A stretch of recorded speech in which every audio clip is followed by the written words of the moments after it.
अस्सलाम वालेकुम नाजरीन, आप देख रहे हैं rmttv। देखिए बेटा, आपके पास पेपर होने जा रहे हैं, फर्स्ट ईयर सेकंड ईयर के फेडरल बोर्ड के एग्जाम होने जा रहे हैं। तमाम स्टूडेंट्स के लिए हैप्पी न्यूज़ है, गेस्ट पेपर आ चुका है, मैथ का और बायो का पहला पेपर है। इंशाल्लाह जिन जिन स्टूडेंट्स ने ये पेपर गेस्ट पेपर यूज़ किया तो इंशाल्लाह उनका पेपर बेहतरीन होगा, ये चीज़ की गारंटी है। लेकिन एक चीज़ मैं क्लियर कर दूँ, फेडरल बोर्ड इस बार मैथ का जो पेपर होगा उसमें 2 या 3 सवाल ऐसे लाजमी होंगे जिनके अंदर वैल्यूज़ को चेंज करेगा। एसएलओ के मुताबिक जो है सवाल वही होंगे, उनकी वैल्यूज को चेंज किया जाएगा। तो बेटा एक चीज ध्यान में रखिएगा, गेस्ट पेपर जब आप यूज कर लें, सारा पेपर जिन जिन बच्चों ने लिया है, जिन तैयार कर लिया है, जैसे कि मैथ का है या बायो का है, जो स्टूडेंट्स ले चुके हैं, या इसके अलावा फर्स्ट ईयर सेकेंड ईयर के और भी स्टूडेंट्स हैं जो ले रहे हैं गेस्ट पेपर, ठीक है, उनसे भी मेरी रिक्वेस्ट है जब आप फुल पूरा प्रिपेयर कर लें तो एक दिन जो है ना, जो लास्ट डे है वो पूरी की पूरी बुक को देना है, उसमें तमाम टॉपिक्स को एक बार देख लेना है। फिर स्टूडेंट एक बात कहता है कि सर ऑब्जेक्टिव कहाँ से करें, तो बेटा याद रखिएगा, इसीलिए तो बात कर रहा हूँ, ऑब्जेक्टिव के लिए ही बात कर रहा हूँ कि पूरी बुक में से जितने टॉपिक्स हैं उनको एक बार बैठकर रीड करना है, ठीक है। जब आप उसको रीड कर लेंगे तो उससे एक फायदा ये होगा कि आपके पास जो ऑब्जेक्टिव है उसके अंदर से कहीं से कोई पॉइंट जो है वो मिलेगा और आप कर लेंगे। फिर स्टूडेंट ये भी कहते हैं सर ऑब्जेक्टिव कहाँ से आता है, तो बेटा ऑब्जेक्टिव जो है वो बुक से ही आता है, लेकिन वो बहुत घुमा के दिया होता है, उसके लिए कोई गेस्ट पेपर नहीं होता, याद रखिएगा। एक और बच्चा कहता है कि सर सेकंड एनुअल एग्जाम कब होगा। देखें, जिन फर्स्ट एनुअल एग्जाम के तो आप तो दे रहे हैं ना एग्जाम, ठीक है, आप लोगों के लिए तो हर चीज़ अवेलेबल है, कर रहे हैं तैयारी। जो बच्चे जिन्होंने एडमिशन नहीं पहुंचा वो कह रहे हैं कि सेकंड एनुअल एग्जाम कब होगा, तो उन स्टूडेंट्स के लिए मैं बताना चाहता हूं बेटा इंशाल्लाह अगस्त के अंदर एक्सपेक्टेड है। जैसा कि ये एक नोटिफिकेशन है मेरे पास, मैं आपको स्क्रीन पे शो कर देता हूं, उसको देख लीजिएगा, तो उसके अकॉर्डिंग जो है ये बोर्ड काम करने जा रहा है। फिर एक बच्चा कहता है सर सेकंड ईयर में पासिंग मार्क्स जो हैं वो 33 हैं या 40 हैं। बेटा अभी तक 33 हैं, बोर्ड ने ऐसा कुछ भी नहीं कहा, लेकिन मुझे जो लग रहा है ये रहा है, जैसा कि आपके पास फेडरल बोर्ड के चेयरमैन बता चुके हैं, नेक्स्ट ईयर भाई एआई टूल के तहत मार्किंग होगी, ठीक है। तो वो जो पासिंग मार्क्स हैं मुझे लग रहा है 40% कर दिए जाएंगे, इस साल भी पॉसिबल है, अभी भी हो सकता है, ठीक है। एक और बच्चा कह रहे थे सर मैथ का पेपर मुश्किल आएगा, और बेटा पेपर बहुत मुश्किल आएंगे, मैं बता दूं।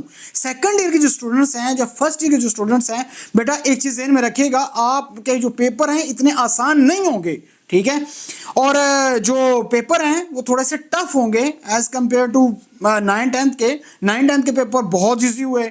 अब मैं ये नहीं कहता कि मेरा गेस्ट पेपर बहुत अच्छा था या पेपर इजी थे, स्टूडेंट के पेपर बड़े अच्छे हुए हैं, ये बात कंफर्म है, ठीक है। उसके अलावा एक और बच्चा कहता है कि सर मार्किंग जो हो रही है ये एआई टूल के तहत हो रही है, क्या इसमें फेल होने के चांस हैं। बेटा फेल क्या, बेटा झाड़ू फिरेगा, याद रखिएगा। इसके मतलब मैंने एक स्पेशल व्लॉग बनाया है जो कि मैं आज अपलोड करूंगा, वो एक बार देख लीजिएगा, उसके बाद आपको अंदाजा होगा कि भाई आगे होने क्या जा रहा है, ठीक है। और सेकंड ये जो आपका जो फर्स्ट एनुअल एग्जाम हो रहा है इसमें कितने % फेल होने के चांस हैं। लेकिन जो मुझे लग रहा है ना, और मैं आपको बताऊं जो चुड़ैल ने भी थोड़ी बहुत ही खबर दी है, ठीक है, उसके अकॉर्डिंग ये भी है कि इस बार कुछ पेपर एआई टूल के तहत चेक भी हो रहे हैं, एआई टूल के तहत चेक भी हो रहे हैं। मैं आपको एक चीज क्लियर कर दूं, 2025 के अंदर तो ये काम होना ही होना है, लेकिन इस बार भी ये काम होगा, लाजमी बात है। ये बोर्ड एक बार कह भी चुका है और चेयरमैन साहब कह चुके हैं, हम 1 साल प्रैक्टिस कर चुके हैं, यानी आपका पिछले साल थोड़े बहुत ही पेपर एआई के तहत चेक हुए हैं, जिसकी वजह से एक एक नंबर से 6000 पता 7000 स्टूडेंट फेल किए गए। और ओवरसीज स्टूडेंट जितने भी हैं उनसे मेरी रिक्वेस्ट है, खुदारा तमाम स्टूडेंट से रिक्वेस्ट है, बेटा आप लोग तो बहुत ज़्यादा मेहनत करें। आप लोगों के लिए देखिए पाकिस्तान में तो जितने भी स्टूडेंट्स हैं वो कोई ना कोई हेल्प मिल जाती है, लेकिन जो बाहर स्टूडेंट्स हैं, जो ओवरसीज स्टूडेंट हैं, उनके लिए स्पेशली रिक्वेस्ट है कि अपनी बहुत तैयारी अच्छी करें। अगर आपको गेस्ट पेपर चाहिए तो व्हाट्सएप नंबर डिस्क्रिप्शन में दिया हुआ है, ये आपको नज़र भी आ रहा होगा, इस पर भी कॉन्टैक्ट कर सकते हैं, तो इंशाल्लाह आपकी हर किस्म की हेल्प की जाएगी, ठीक है। और गेस्ट पेपर जो है जिस बच्चे ने भी तैयार कर लिया, मेरा ये दावा है कि जो चीज़ें बताई गई हैं, अच्छा ये जो टॉपिक है इनको तैयार कर लिया तो इंशाल्लाह आपका पेपर बेहतरीन होगा। लेकिन शर्त यही है कि बेटा बार बार कहता हूं कि उसको ना टाइम देना है, उसको अच्छे तरीके से करना है। अगर आप उसको टाइम नहीं देंगे, उसको करेंगे नहीं, कोई फायदा नहीं होगा, ठीक है। और ये सारी सूरत हाल है, तो तमाम स्टूडेंट से रिक्वेस्ट है, पहला पेपर मैथ का है, उधर से बायो का है, या इसके अलावा और भी जितने भी स्टूडेंट्स हैं, अगर किसी को गेस्ट पेपर चाहिए तो लाजमी रब्ता करें और अपनी तैयारी करें। 2 दिन रह गए भाई, सिर्फ 2 दिन है, इन 2 दिनों के अंदर आपने बड़े शेड्यूल के साथ पूरी बुक को भी रीड करना है, तमाम चीज़ों को अच्छे तरीके से प्रिपेयर करना है। इंशाल्लाह अगर आपने ये चीज़ कर ली तो आपका पेपर बेहतरीन होगा।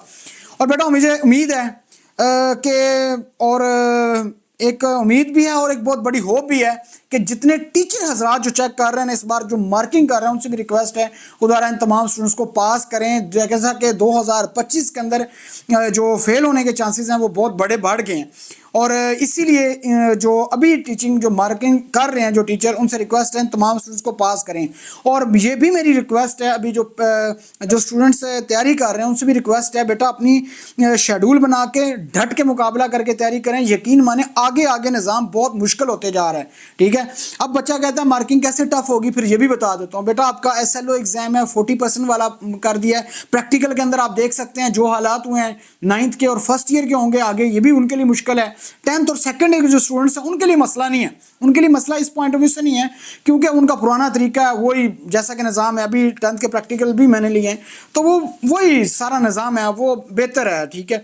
लेकिन जो 9th का जो स्टूडेंट्स है, जो फर्स्ट ईयर के जो स्टूडेंट्स है, वो कहता sir fill in the blanks भी आई हुई थी, हमारे पास 4 ऑप्शन भी थे, हमारे पास डायग्राम को लेबल्स भी करना था और इसके अलावा उसमें कुछ क्वेश्चन थे उसके जवाब भी देने थे, तो ये मुश्किल था, ठीक है। और ये बाकी आगे भी मुश्किल होगा। कहने का मकसद सिर्फ इतना और सादा मकसद ये है कि बेटा अपनी तैयारी करनी है, इनको बहुत अच्छे तरीके से टाइम को यूटिलाइज करना है। अभी इस काम में नहीं पढ़ना कि रिजल्ट कब आएगा, रिजल्ट अभी काफ़ी लेट है, रिजल्ट शल्ट के चक्कर में ना पढ़ें।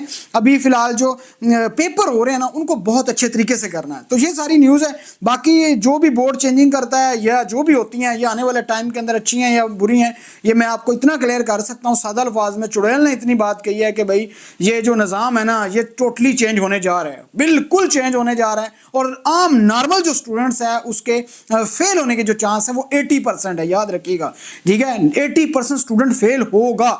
और एक ये भी सवाल है कि तमाम के तमाम जितने भी कह लें जो प्रैक्टिस हो रही है, जो तजर्बे हो रहे हैं, वो सिर्फ फेडरल बोर्ड के अंदर हो रहे हैं, बाकी किसी बोर्ड में नहीं है। पाकिस्तान में टोटल 29 बोर्ड्स हैं, 3 टेक्निकल बोर्ड्स हैं, किसी बोर्ड में ऐसा नहीं है। ये तमाम बोर्ड जो हैं ये रिलेटेड किससे हैं, IBCC से।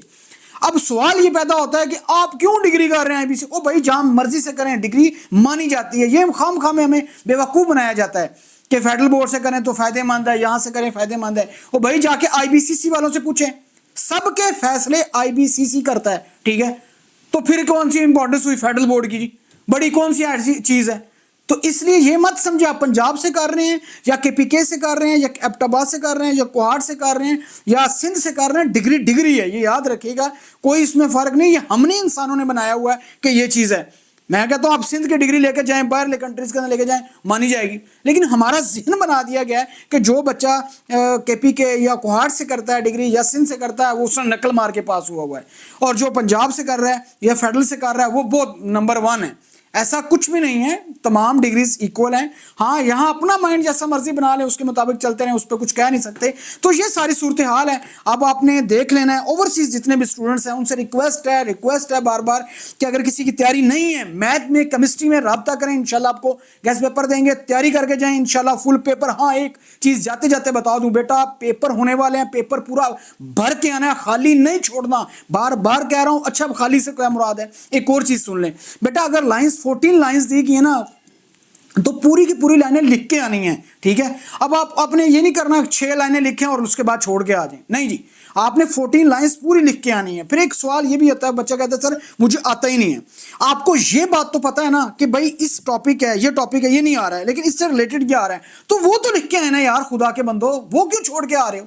कौन स्कैन ही नहीं होगा जी, याद रखिएगा, स्कैन ही नहीं होगा। लेकिन जब टीचर के सामने आएगा अच्छा सवाल ये है, वो कुछ ना कुछ तो नंबर देगा ना, वो समझेगा कि यार इस बच्चे ने इस पॉइंट लिखे हुए हैं, तो कुछ तो उसके ज़हन में आएगा ना। हाँ एक चीज़ है, आपसे पूछा जाता है एसिड और आप जो है जनाब अली कोई और किस चीज़ लिख के आते हैं, इलेक्ट्रोलिसिस या कोई ऐसे डिफरेंट करके आते हैं, फिर तो टीचर लाजमी बात गलत करेगा। कुछ बच्चे क्या आ रहे तो सर जी वो गाने लिख के, और भाई ऐसा काम ना करें, इसको सीरियस लें, ये आपका एग्जाम है। आगे जो हालात हैं, फेल होने की जो तादाद है वो बहुत ज़्यादा बढ़ रही है, इसीलिए कह रहा हूँ इसको बड़े अहम तरीके से तैयारी करनी है। अगर आपने तैयारी नहीं की वो ये फेल कर देंगे और फेल सेकेंड एनुअल एग्जाम में जाएंगे, और सेकेंड एनुअल एग्जाम के अंदर जो पेपर होता है वो भी इतना आसान नहीं होता, ये भी ज़हन में रख लीजिएगा। हाँ कुछ बच्चों ने काम ये भी किया है कि 3 फर्स्ट में 3 सेकंड में जिनकी तैयारी नहीं थी वो कर सकते हैं, कोई नहीं। बोर्ड ये कहता है डिग्री पे ऐसा कुछ भी नहीं लिखा जाएगा। अगर खुदा ना खास्ता किसी की डिग्री पे लिखा जाता है ये, तो वो ये है कि उनके नीचे ग्रेड लिखे जाएंगे। अब अब ग्रेड लिखे जाएंगे, आपका सीजीपीए लिखा जाएगा, ई ग्रेड लिखा जाएगा, डी ग्रेड लिखा जाएगा। 50 नंबर में उस टाइम पीटता था ना, ओ भाई ये ग्रेडिंग सिस्टम नहीं है, बात करें इस पे, किसी ने बात नहीं की। अब आप 50, आपका बच्चा 50 नंबर जब लेके आएगा, उसके सामने लिखा होगा ई ग्रेड या डी ग्रेड लिखा, जाके दिखाएंगे ना किसी को, वो कहेगा पता नहीं इसने 3rd क्लास में डिग्री पास की है।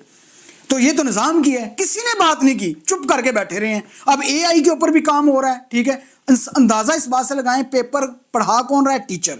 पेपर कौन चेक कर रहा है? पेपर कौन बना रहा है? टीचर। और उसको सारी चीजें कौन कर रहा है? टीचर। और जब चेक करने की बारी आएगी, वो एआई चेक करेगा। तो कितनी बड़ी बेवकूफ़ी है, ठीक है, कि एआई। और गलती अगर किसी की हो जाती है तो बोर्ड को कहना चाहिए, अगर पेपर रीचेक करवाएं, फ्री कराएं, कद नहीं उसके भी पैसे दें। गलती आप करें, पैसे स्टूडेंट भरें, तो कौन इसका जिम्मेदार है? कौन इससे पूछने वाला? कोई भी नहीं है।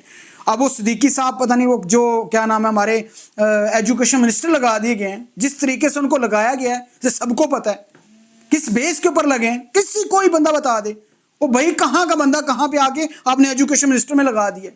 खैर ये पूरा निज़ाम ही कहते खराब है, लेकिन चीज़ें कुछ ठीक भी हैं, कुछ गलत भी हैं। हाँ, एक बोर्ड ने अच्छी चीज़ किया कि एक सवाल के 2 पार्ट दे दिए हैं। अगर ऊपर वाला नहीं आता तो नीचे वाला करें, नीचे वाला नहीं आता तो ऊपर वाला करें।